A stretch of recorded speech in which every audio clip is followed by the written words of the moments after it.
விவேகானந்தர் வேண்டிய 100 இளைஞர்கள் நீங்கள் ஒருவரா அப்படின்னு கேட்குறாரு ஒரு சுவாமிஜி.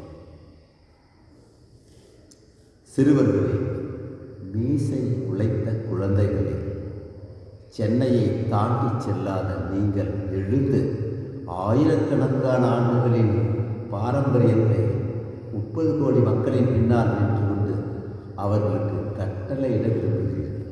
வெட்கமாக இல்லை? அத்தகைய அதர்ம செயலிலிருந்து விலகி நில்லுங்கள். நீங்கள் படிக்க வேண்டியவற்றை முதலில் கற்றுக்கொள்ளுங்கள்.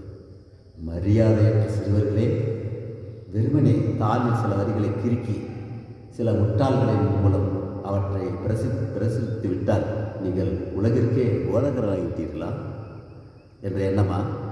நீங்கள் சொல்வதுதான் இந்திய பொதுமக்களின் கருத்து என்று நினைக்கிறீர்களா?